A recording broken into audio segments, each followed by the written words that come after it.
And we start with the big breaking news. News that broke about 2 hours or so before I slapped record on this particular podcast. And that is the retirement, the sudden retirement of Yoshinari Ogawa. I'm going to read you the statement from the Pro Wrestling Noah global account, their English language account. Breaking, hashtag breaking. Yoshinari Ogawa has decided to retire with immediate effect due to his neck injury. Ogawa, who debuted in 1985 as a former GHC heavyweight, GHC tag, GHC junior heavyweight tag, and GHC junior champion. At Ogawa's strong request, there will be no retirement press conference or ceremony. Hashtag Noah _ GHC. You know, some longtime listeners might know this. Some of you newer listeners may not. But it is not, in fact, ECW or New Japan or All Japan or WCW. It's none of these places that are historically my favorite pro wrestling promotion. My favorite pro wrestling promotion is Pro Wrestling Noah.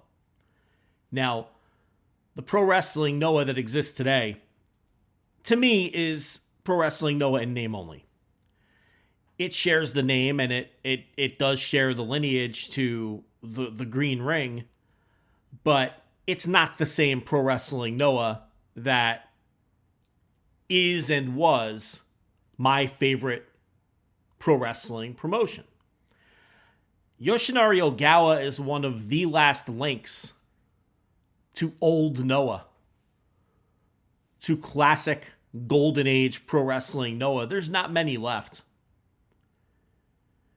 And when I think of Yoshinari Ogawa, for whatever reason, I associate him with Tsuyoshi Kikuchi. And, you know, that might sound like a weird comp, but to me, those two guys, and remember, Ogawa's career started in 1985 in All Japan, and he made the, no pun intended, voyage in 2000 with, basically the rest of the crew, with the exception of, Toshiaki Kawada and one or two other wrestlers, to Pro Wrestling Noah. But I always think, when I think of Ogawa, I think of Kikuchi, because to me, especially in the All Japan days, they were sort of the glue guys in the promotion. They weren't the four pillars. They weren't Jun Akiyama.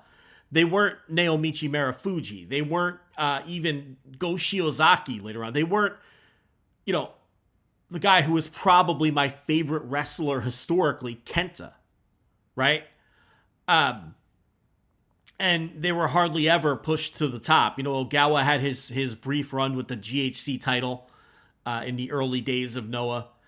But to me, those two guys were just great workers who always provided glue on a card. And I always think of them together for that reason. And Yoshinari Ogawa is 57 years old. He's been with Pro Wrestling Noah since day one, which means he's been there alone for 25 years. After what was basically a full career in a 15-year career in All Japan before that, before he made the jump with everyone else. And even to this day, I would argue that in his last few years as a pro wrestler, he was probably a top 100 pro wrestler in the world. I don't know that even in the last 5 years, pandemic to today, that if I had to scribble down the 100 best wrestlers in the world for each of those years, that Yoshinari Ogawa wouldn't make that list. He was that good, and he was that good until the end. He was ageless. He didn't. He kept the same gear for all of these years. He had the same hairstyle. His body hasn't aged very much. There's not a big difference between watching this guy on the very first Noah show and watching him today, both in the way he looks and the way he works. He's got a throwback style because he comes from a throwback era. And over the last few years, you can hear on the flagship, Rich and I talk about Yoshinari Ogawa and how he just, a lot of times would just pick a body part and decimate an opponent and we'd be blown away by how good he still was. You'd forget about him. And then we'd watch a big Noah show and he'd be on it, even working underneath with Stinger and turning on somebody like usual, or working with Kaito Kiyomiya, who he worked with many times in singles matches, in fact, during Kiyomiya's growth period. And I think he has a big hand in whatever you think of Kaito Kiyomiya's work today. And Ogawa is one of the most influential wrestlers of the last 30, 35 years. There's no question about it. And to the end of his career, he was one of the best wrestlers in the world. That I have no doubt. And hadn't really lost a step. As crafty as ever. Old Rat Boy, as he was affectionately known for many years. And again, he held every title there was to hold in his 25 years in pro wrestling, Noah. Before that with All Japan. He held titles, all the titles there as well, with the exception of the Triple Crown. Tag team titles, junior champion multiple times. All Japan tag team champion with Mitsuharu Misawa. I think they held the All Asia as well, and just a great, great pro wrestler. And, when I think about Yoshinari Ogawa and when I think about his matches, I'll think about the tag team with Misawa. How could you not? Where they teamed in both companies. I think of those matches with Kaito Kiyomiya and what Ogawa, being a key figure in Kaito Kiyomiya's development. How could you not think of that? And then I think about his tag team partner from a completely different era than Misawa, Zack Sabre Jr. And the Yoshinari Ogawa, Zack Sabre Jr. tag team, which I don't know Zack Sabre Jr. I suspect if you spoke to Zack Sabre Jr., he would talk very glowingly and with great reverence regarding Yoshinari Ogawa and that tag team and what that tag team meant to Zack Sabre Jr. in his career. And that's leaving off so much of what Ogawa did in pro wrestling for 40 years. Okay? 40 years. But that's some of the stuff that's top of mind. The tag team with Misawa, the Kaito Kiyomiya matches of recent vintage, the tag team with Zack Sabre Jr. from a decade ago.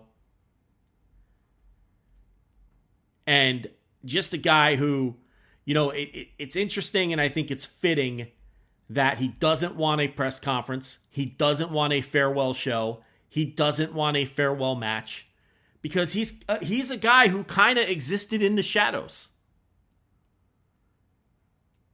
He existed in the shadows. Even when he was pushed. He was Misawa's partner. Misawa wasn't his partner. He'd slide in prelims and undercards and the mid-card, and he'd elevate to the top of the card when he needed to and can perform at that level with no issue. I mean, towards the end of this guy's career, in modern Noah, he'd be in tag team matches or six-man tags at 55, 56, 57 years old, and he would by far be the best worker in matches with people that were 30 years younger than him. And it wasn't even a question.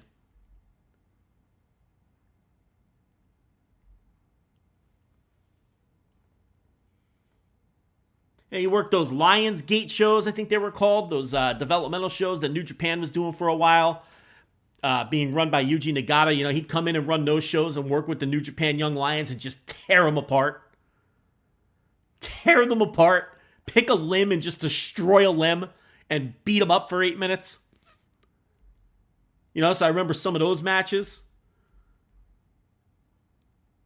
I mean, Yoshinari Ogawa is just, you know, to me, one of the best pro wrestlers of the last 40 years. And I don't even think that's particularly controversial.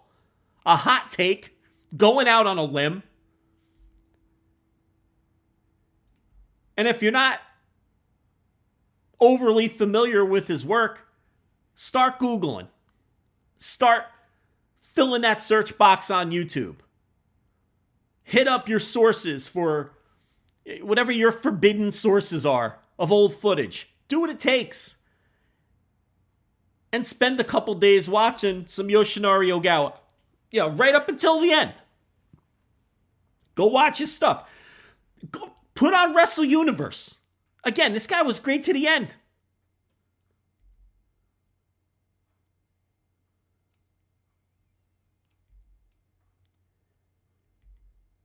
And I'm not surprised at all he wants no fanfare in retirement. That grumpy bastard didn't seem like he wanted fanfare when he was active.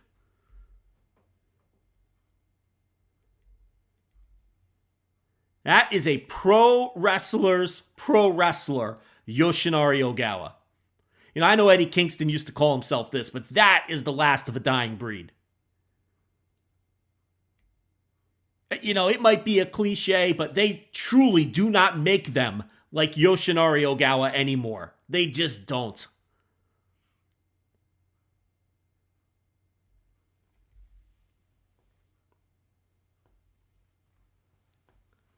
What a man, what a wrestler, what a trainer, what a career.